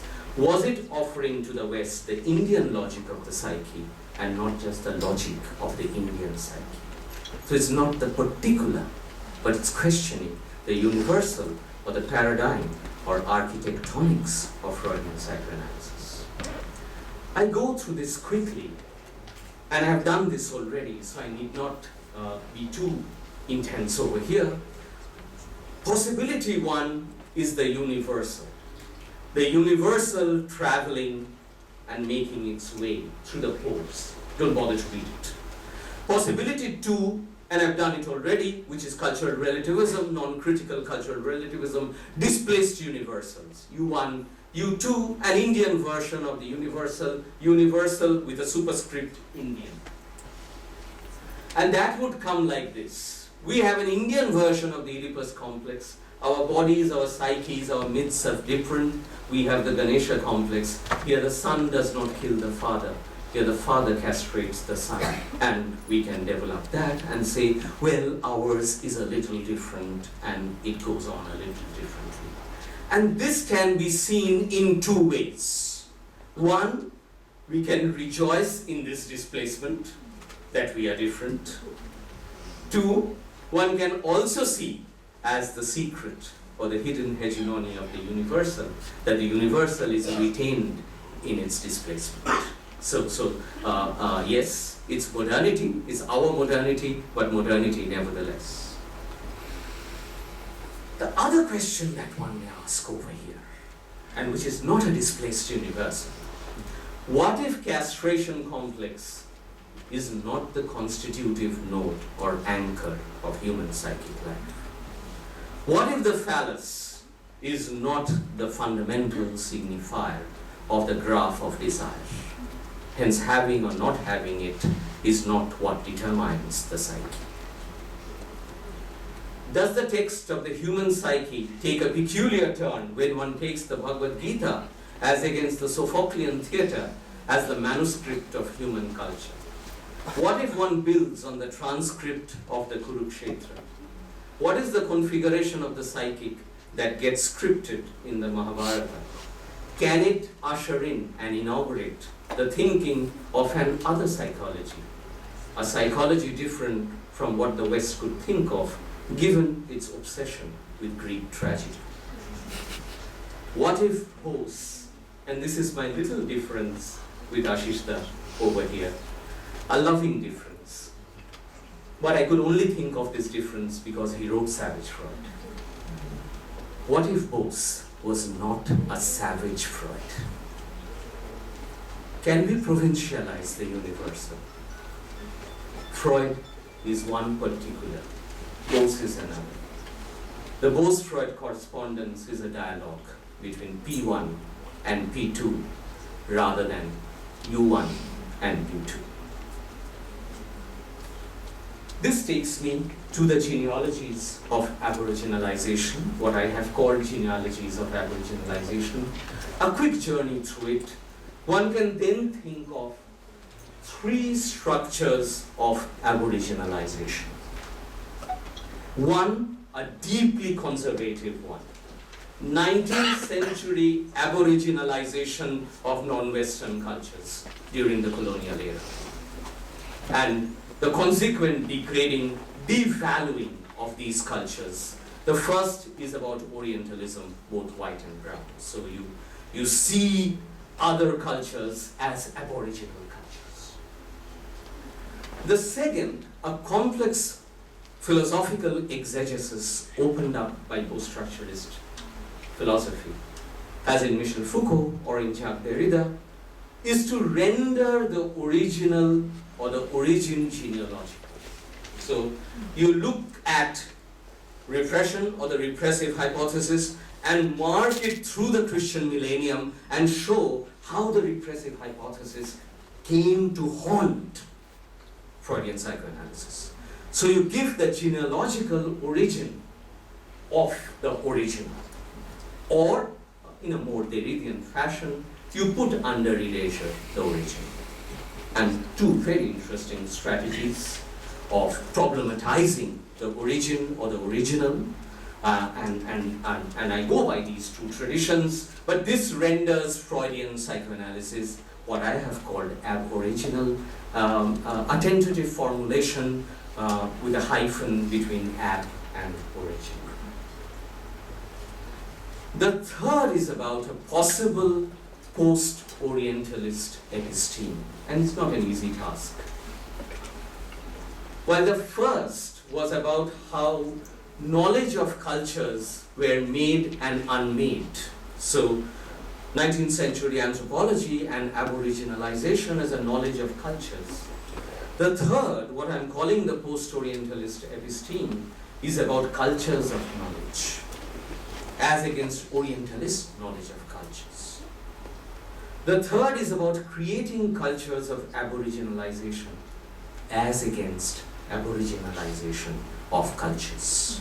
So the third is not just about making micro changes in Western theories, keeping its architectonics intact, but about aboriginalizing its very architecture. So the three meanings of aboriginalization over here: 19th century aboriginalization, French post-structuralist philosophy, Foucault's genealogical and Derrida's putting under erasure the original, and the third, Girindrasekhar Bose, possibly creating cultures of aboriginalization as against aboriginalization of cultures. And this opens up then the three possibilities over here: the Freudian original, cultural relativism, aboriginal psychoanalysis, and third, an aboriginal theory of mental life. The third I cannot quickly call psychoanalysis, and that's the trouble. That's the problem. I had done problematic 6. This is called problematic 6. And this is one area one will have to enter quickly, because without this, I have a feeling the aboriginal theory of mental life or the new theory of mental life cannot be understood. A quick 5-minute journey through problematic 7, actually, which I am calling problematic 6. Here I am reading for just 5 minutes, and I know it's a little renegade to do this. Psychoanalysis not as a philosophy of the unconscious, and I would have wanted Rachna to be here because I owe a lot to her in this kind of thinking. Psychoanalysis as a philosophy of sexuation. Psychoanalysis as a philosophy of how we unconsciously come to become male-bodied or female-bodied. Jacques Lacan in Seminar 11 foregrounds 4 fundamental concepts of psychoanalysis: unconscious, repetition, transference, and drive. And we know all this. I argue for a 5th fundamental concept, sexuation. How the concept of sexuation has taken shape in Freud and Lacan. How has it taken shape in feminist psychoanalytic and psychoanalytic feminist work? What form did it take shape in Girindrasekhar Bose is the question. Did he think of sexuation? Sexuation is not sex. Sexuation is not gender. Sexuation is not the sex-gender system as in feminism. Sexuation is the unconscious of the sex-gender system. And how this happens. And quickly put, it is this. Sexuation in Freud's work is about having or not having a culturally privileged part object, the penis. In Lacan's work, it is about having or being an imaginary object, the phallus. So Lacan sees men as having the phallus in an imaginary dimension, not a real penis, and women as being the phallus for men. For post-Lacanians, it is about the position one occupies in reference to the masculine all of knowledge or the feminine not all of knowledge, not needed today. In Irigaray work, French feminist, post-structuralist, it is about an ethic of sexual difference, how man and woman are different rather than complementary. In Bose's work, sexuation is about the Mobius of sexual ambivalence, the dialectic between the wish to be male and the wish to be female, and not finding a secure sexed ontology. And that is where psychoanalysis works. The body is not securely sexed. And this insecure, vulnerable, sexuated ontology of the body, in its intimate imbrications with an equally vulnerable sexuated other. And I have tried to see the psychoanalytic dyad as a sexuated, coupled dyad. And that is where Bose tries to develop the phallus, Oedipus complex, and castration are not paradigmatic for Bose. Bose's aboriginalization of Freudian psychoanalysis through the invocation of gender, ambivalence, double wish, psychic seesaw, identification rather than introjection or projection being important. And the Oedipus point as against Oedipus complex as fundamental concepts, and the questioning of the very deployment of the phallus and castration complex as a constitutive node, anchor of psyche. I end with problematic one. Encore yet again. Where does it take us then? We started with Bose, his journey. We saw how Bose sets up a relationship, and I don't want to call it an encounter, with Freud. We saw how that relationship of encounter is itself like a psychoanalytic dyad, marked by the very subtle, surreptitious play of what could be called a psychoanalysis of power. And to understand the power or the political in psychoanalysis between Bose and Freud, Freud and Bose, one needed a good understanding, a good theory of the microtectonics of power, what I have provisionally called hegemony. And as the other's desire, or the unconscious as other's desire, takes shape, and the work of resistance takes shape between Bose and Freud, not political resistance, but psychoanalytic resistance, one needs to understand the Bose-Freud dialogue, or what could be called Anuraga dialectic, not a dialogue, not a simple transparency called dialogue.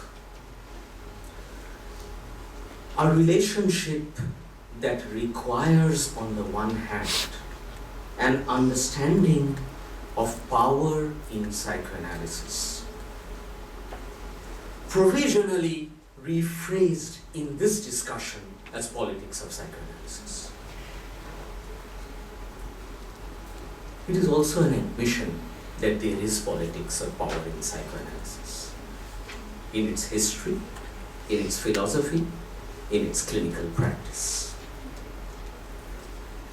But to understand that politics of psychoanalysis, one perhaps needs a sophisticated, nuanced understanding of power. I have provisionally rephrased it as the psychoanalysis of power, or the psychoanalysis of politics. And one way of putting it is this, is the two meanings of resistance. Political resistance and psychoanalytic resistance. Or the two meanings of defense, political defense and psychoanalytic defense. Or the two meanings of drive, political drive and psychoanalytic drive.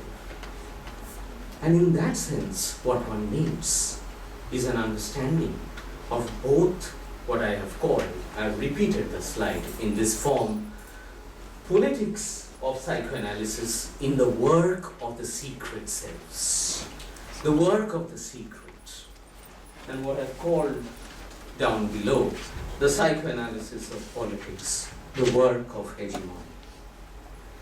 This takes me, and I'm going to lose many in the last slide, but it is a risk worth taking. How to understand then the relationship between the hegemonic and the subject? Because that is what is needed to understand the Bose-Freud dialogue or the dialectic.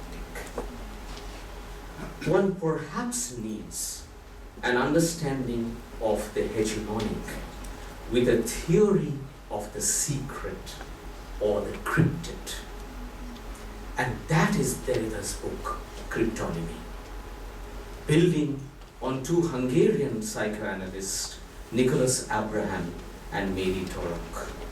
Lacan was his neighbor. Derrida went elsewhere to find a theory of psychoanalysis.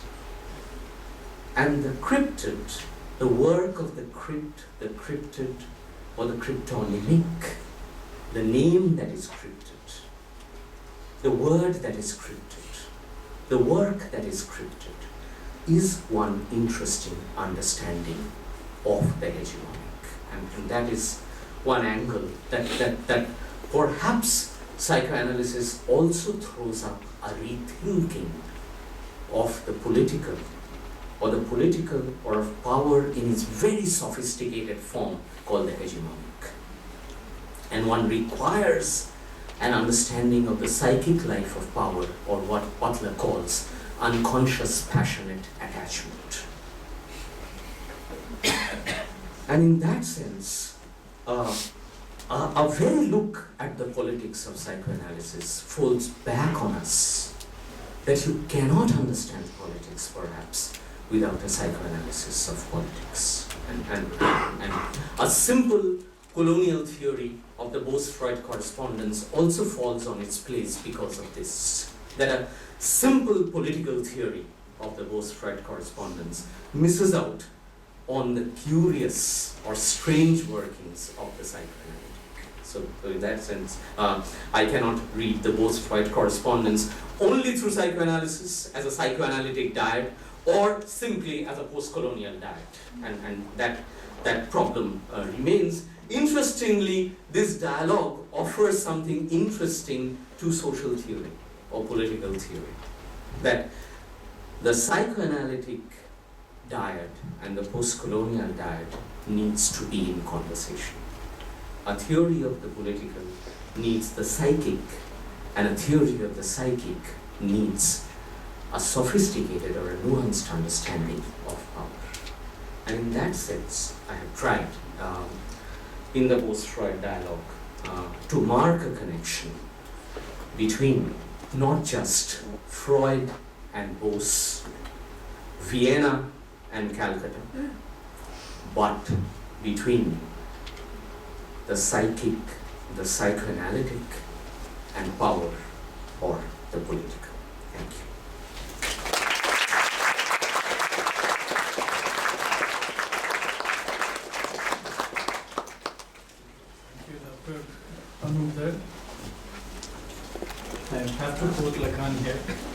I cannot but love you. I mean, most of you are from the university and some of you are not. But I cannot begin to tell you how much pleasure it gives me to hear such a lecture, a well-argued, coherent lecture which makes sense from the beginning to the end and which tells me something something new and remarkably new. This the bringing together of psychoanalysis and politics, something which is maybe in its own way an opposite wish. It is quite interesting because one never gets to hear this in any international forums. They are subjects which for once may be repressed. The politics of psychoanalysis is never discussed, and maybe this is the one way in which we stand out in India, that we are always willing to discuss it, much to the frustration and consternation sometimes of other people. But this, I think, is a very, very valuable contribution to this subject. When Anup, I remember as I was coming in, I got a call and I said, I'm going to put on my shoes today and go. Usually, working long hours, I don't wear leather shoes. While hearing Anup's lecture, I was wondering, why did I put on my shoes today? Was it because of psychoanalysis, or being with psychoanalysts, or being in a gathering? I suspect it had something to do with the European shoe having to be worn. And I saw Anup in his red kurta, and I was reminded of another friend of mine, Venu. And I saw him coming out of a session once wearing kolhapuri chappals and chudidar pajama and kurta. I said, where have you been? He said, I was taking a session. I said, you were taking a session in a kurta? He said, in all the 24 volumes that Freud wrote, he has never mentioned that you cannot take a session in a kurta. So, why should I not take a session in a kurta? But, jokes aside, I have not had the courage to read all the various authors that Anup has consulted in any great depth. Whether Lacan, I have not had the courage to go beyond one short volume. Derrida or Girindrasekhar Bose, and Spivak's definitely gives me the chills. But listening to Anup, I felt that, hey, why did I not? These guys are talking such simple stuff. No, I should have read them, What an idiot I am. And that is the hallmark of a great speaker. He understands, digests, and puts across to you people who are remarkably dense. And this is the great facility that Anup has. But what I think most of you don't realize is the great amount of hard work that Anup puts into this digestive process. Because I never ever am able to access him in the morning. If I call him late at night, anytime. He's awake, he's doing something, he's writing something, he's reading something, and so on. There are a number of points in this which are of great interest and of political value as well. One is, of course, about the geographical model, which is followed by not only psychoanalysis, but also by psychiatry. For example, if you look at the classification system in psychiatry called DSM, it's entirely geographical. Because it says that disorders which are occurring in India are culture-specific syndromes, but it doesn't stop at that. It says if a disorder happening in the hand, it's a hand disorder. If it's a disorder happening in your stomach, it's a stomach disorder, and so on and so forth. We have 9 different kinds of anxiety. You should be, worried, anxious to know.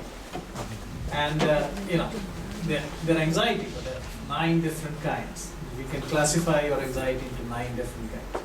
But that is the same geographical model which has been operating by seeing things as being geographically slightly different but universal, as Anup pointed out.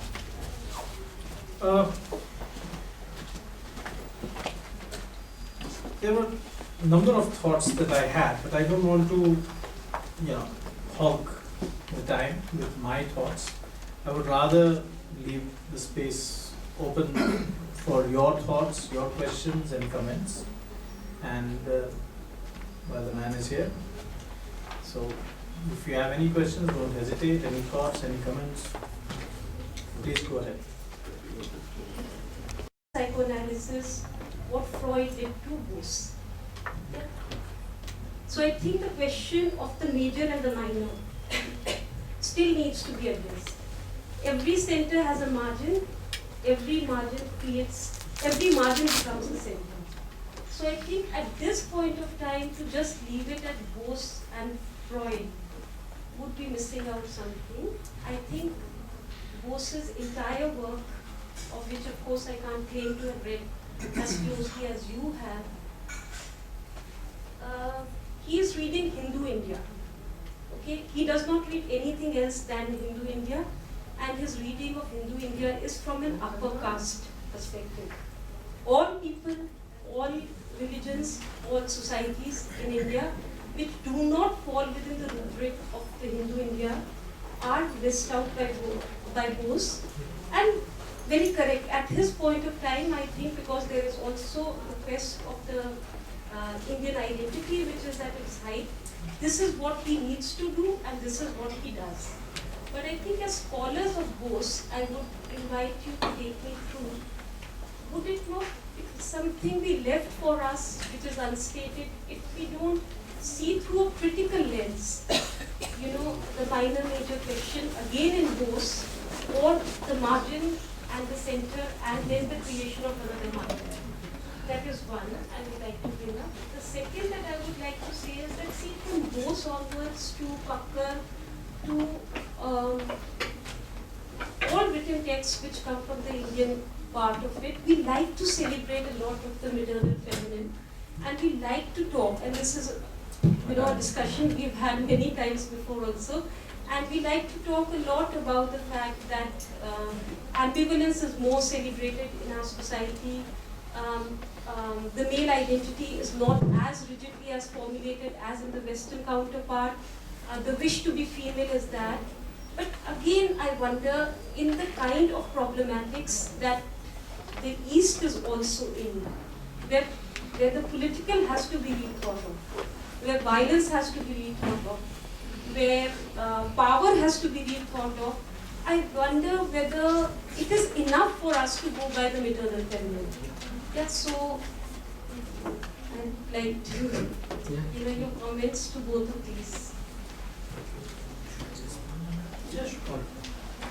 You can just sit down. Okay. You're taking 3 questions. I think it's a big one.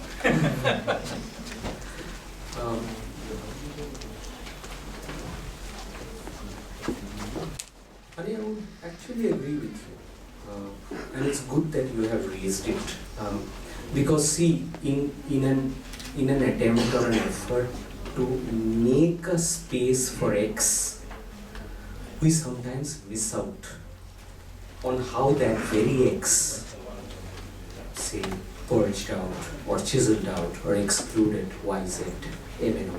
That's always a possibility. So it is something one will have to reflect on. I did not get into that over here. That is one. The second is, yes, I was also a person once upon a time when I would be suspicious of any reading of the Bhāgavad Gitā. My Marxist, full-time activist past, my rear view mirror. And there would be a difficulty over here always. However, of late I have begun to see that a return to a Judaic text by Derrida is not necessarily Judaic. Or I'm remembering Derrida's somewhat, Babu was there, that in the discussion, Gift of Death, where he actually makes space for Christianity. Okay. and he's arguing, I'm putting it a little reductively, and for a Christianization of the Western imagination, or the Western European imagination, and he sees something interesting in that, the notion of sacrifice, gift, etc. So I no more see the return of our thinkers to texts as necessarily Hindu. However, what is Hindu and not Hindu, and this is a trouble we have had with sometimes Professor Kakkar's work also, is an open question. I would also tend to see this in terms of this very metaphor, the windscreen and the rear view mirror, or what Anurag is saying, is there a double wish there? That between the foreground and the background, the subject also works through a somewhat complex play, and like it becomes sometimes a little difficult. So the analogous problem for me is this. However, your question still remains valid, because the kind of critical reflection Derrida has on religion or on theology, or the way he critiques Christianization in the piece on forgiveness, while turning to the Christian in Gift of Death, is not there in Bose. So that and the kind of journey that psychoanalysis in Bengal saw post Bose, like the kind of journey Bengal saw post Tagore, are actually reminiscent of this absence, of this oversight over here. So it's a complex question actually, to which I don't have a straight or a simple answer. And empirically also there are problems over here. Bose had only one female patient in his entire life, for reasons known to us. Women did not come for psychoanalysis, all his patients were men. So his datum is also coming from the kind of experience he's having. Freud, on the other hand, nearly began with female patients. So, and I could not get into that, the work over there that is needed. Bose, of course, had Muslim patients. He has a very interesting case history on a Muslim patient after riots in Calcutta. And it's quite an interesting way of understanding. The second point that you are making with respect to how Bose relates, or how a Bosian kind of formulation, where the maternal, the feminine, the ambivalent, the gender ambivalent, the Mobius of sexuation is highlighted, would still have one important angle over there, and the angle would be that and a point that troubles me actually, a psychoanalytic understanding of the sexes and a sociological understanding of the sexes, a sociological understanding of our society which looks quote-unquote patriarchal, and a certain institution of the name of the father, or the symbolic father, and the rule of the father, the law of the father, etc. And I don't want to trivialize it by saying Kha Panchayat, but all of that. So a sociological theory of gendering, or the sex-gender system, which clearly runs counter to the psychoanalytic theory of sexuation or gendering, is a difficult question, and that is the question where the psychoanalytic and the political again comes in actually. That what is it to not produce, on the one hand, a conservative psychoanalytic theory of sexuation, and a kind of, and I'm sorry to put it this way, unthinking political correctness of critiques of patriarchy. So on the one hand, there is one kind of smoothing because of the emphasis on the political, and you know very well, we ourselves become victims to that in our own university sometimes. And on the other hand, there is a deeply it could become a deeply conservative theory of a celebration of the maternal deity and all of that. So it's a tense question actually, and it's a serious methodological question actually. What is the dialogue between a psychic theory or a theory of the psychic and a theory of the social or a social theory, and what is that hyphen between the psychosocial? And it's not an easy answer to offer over here, and I remain troubled by this question. In fact, the question can be put like this: what is psychoanalytic theory in a deeply patriarchal society? And we tend to think psychoanalytic theory will be generated by case histories, experiences of patients, but then that experience is itself immersed, a cocoon within, a kernel within a perhaps quote unquote, and that can also be problematized, what I'm calling a deeply patriarchal society. So there is a tension between these two, and I agree with you that this tension needs to be removed. If I may say that the patient is also breaking free of the socialization. Yeah, sometimes, Symptom yes. is also radical. Yes, It's a yes. political statement Absolutely. of the unconscious, which is breaking free Absolutely. from the bounds of the social. So Absolutely. you may get it there, but then you have to also work through that. You have to remind both of you that you work in the same department and you meet each other every day. just one line. Anurag, allow one. See, I'm remembering one statement by Professor Nandi in one of the interviews I took of him. He wanted to read symptom as not of the patient, but the patient's symptom as a kind of social predicament, okay, which the patient is embodying, and you are taking a more Deleuzian position over here that the patient's symptom is not necessarily the patient's symptom, and it's an interesting way of looking at it. But that would also require a rethinking of psychoanalysis, rethinking of the very theory of symptomatology. Where is the symptom coming from? What is the symptom a symptom of? Right. I want to sort of leverage a certain illiteracy of mine against your literacy. And I was thinking of the history of science in Bengal. 3 Boses, Yes. each of whom has a tremendous encounter with the West. Yeah. S.N. Bose with Einstein, Absolutely. J.C. Bose with a whole range of biologists, Absolutely.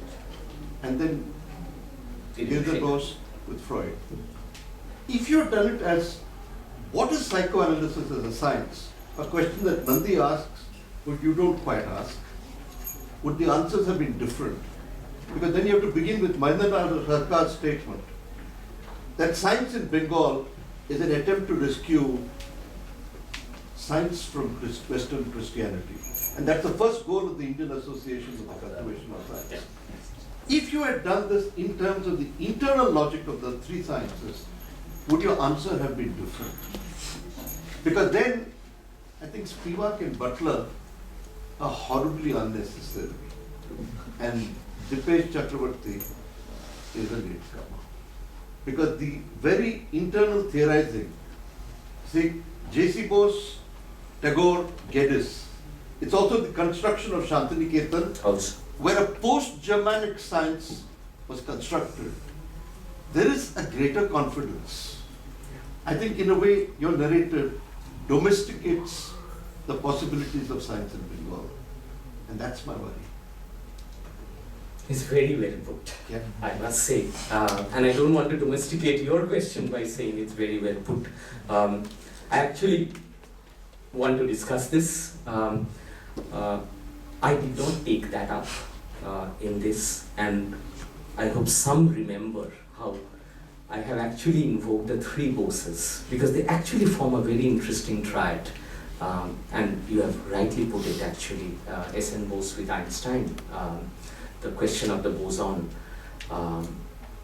J.C. Bose, life in plants, and Girindrasekhar Bose questioning the very repressive hypothesis that forms the kernel of psychoanalysis, or reformulating it. I think I would tend to say you are right. That's a feeling I'm having now. Yes, in a way it could have been seen through science in Bengal. The larger history of, I'm thinking, Brajendranath Sheel, who writes Positive Sciences, and actually the psychology department curriculum was set up by Brajen Sheel. Ashutosh Mukherjee had given him the task. So the 1915 curriculum was Brajen Sheel's curriculum, and he built a curriculum of a certain kind, out of which Bose and all emerge. So in that sense, there is something in the history of science which is not necessarily history of psychoanalysis, which is how I have tried to go today. And something, not in the history of science, in the history and philosophy of science, I think that is what you are pushing for, I think. And putting this whole problematic within the science question, how science was imagined, or how and I'm thinking of even Hindu chemistry by Professor Chandra. So the whole effort, or Tagore's reading of J.C. Bose. So the entire effort, again 1920s to 1930s, that's a kind of period when this is happening.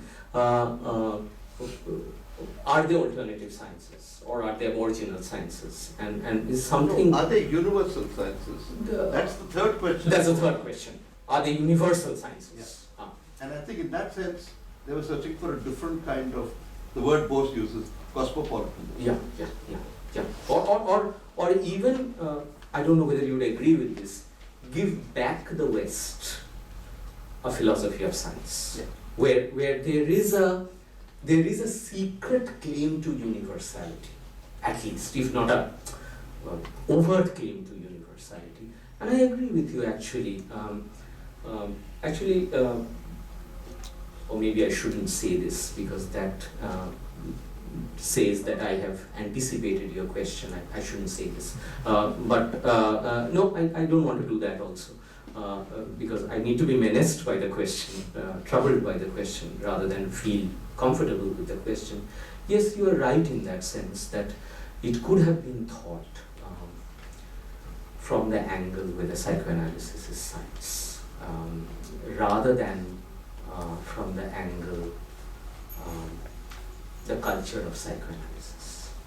I think Spivak, provincializing Europe, all those are coming because I'm actually using the angle of the culture of psychoanalysis. I could have actually looked at it from the question of history and philosophy of science, and maybe I need to do that as a supplement to this, to mark the other of the question.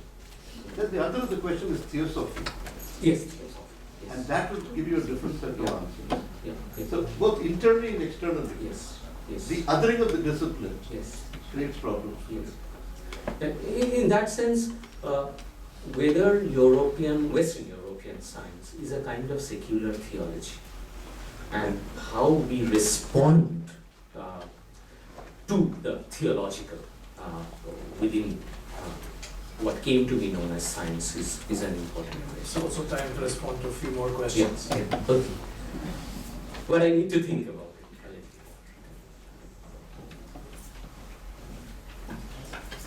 Well, No, I just.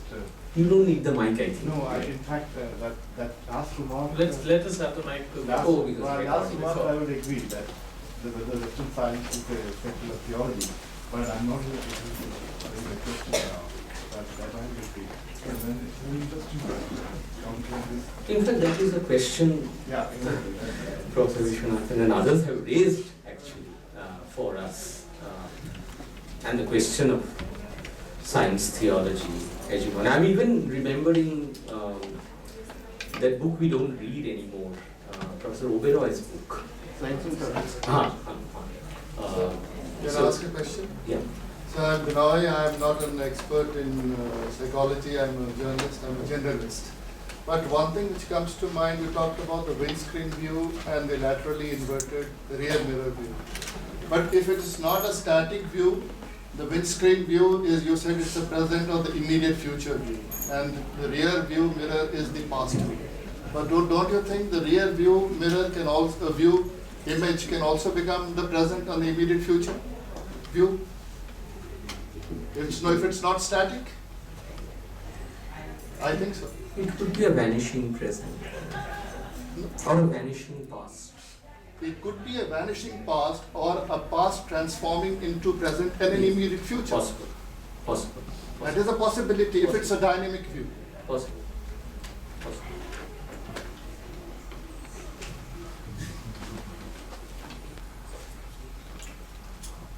Any more questions?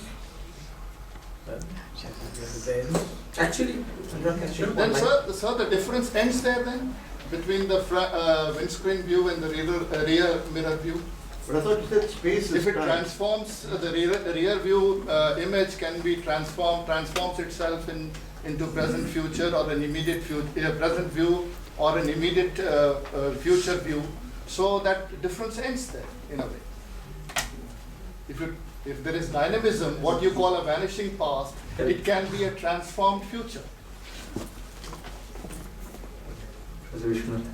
No, I thought you were making a thing that a metaphor of space is actually a dynamics of time. So depending on which grid you move, you get a different answer. Yes. That is why I was seeing difference because I was putting it in a particular grid. So yeah, it's a difficulty. This very metaphor has a difficulty because it's working with a time-space curvature, which I is think we can look at it this way also. yeah. A vanishing past can be a transforming past, which transforms itself into future. Could be.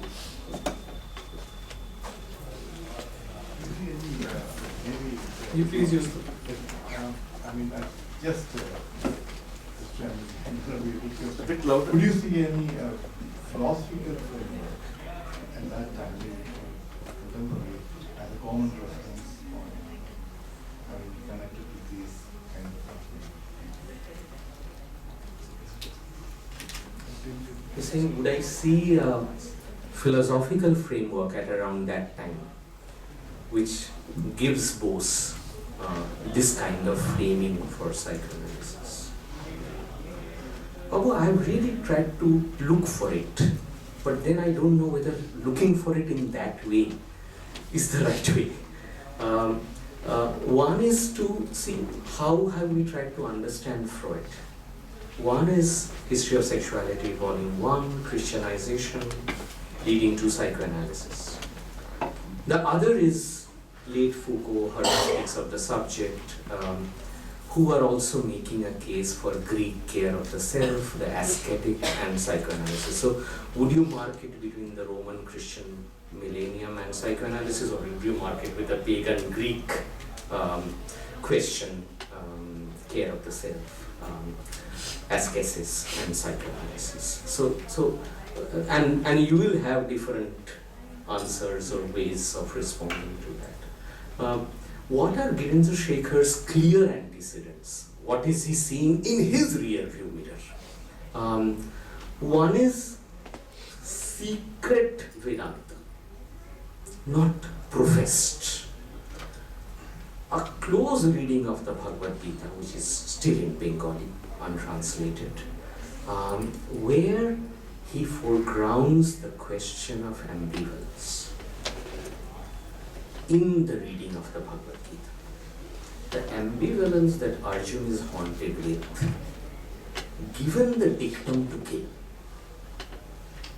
Now he should kill because he is avenging the indignity of a woman. But will he kill his relatives to avenge? So on the one hand, there is the right. On the other hand, there is another right which looks to be wrong, which is the killing of the father or the forefathers. So in that sense, he builds on that. The Yoga Sūtras, of course, offer him a reading out of all this. The Purānas offer him a theory of history different from Hegelian history. So he creates a conduit among all of these. The other, of late, I have been thinking, and I'm not sure over here, the group that met regularly had a number of figures. Girindrasekhar Bose, Brojenshil, who is very important in this group. Sometimes Ashutosh Mukherjee would join. The other figure who is important is Krishna Chandra Bhattacharya, now made famous because of Swarajin ideas, etc., the Manipal conference, etc. But Krishna Chandra Bhattacharya, with his book Studies in Philosophy, which is a take on Vedanta and is a critique of Kant and Hegel. So that is also informing that meaning at that time. So it is a question actually, what is the philosophy of science at work, as Professor Vishwanathan is asking, and what is the philosophy of philosophy at work over here, as this group is trying to create a condition of questioning for itself. So I think it requires a research collective to look into this period, or this, I could call it an era actually, a very dense era between 1905 and maybe 1935, where, and it's very Calcutta, very Bengali also, so I don't want to make it a case for India in that sense, but a serious kind of questioning is happening around a number of philosophical exit points and exit points with respect to philosophy of science, and I don't think I alone have the competence to comment on this. I have only tried to open a few windows and some satellite windows with Krishna Chandra Bhattacharya and a few others, but it is a larger space that needs to be understood to maybe to write a good history of the critical work around this time. So I will put it that. In our particular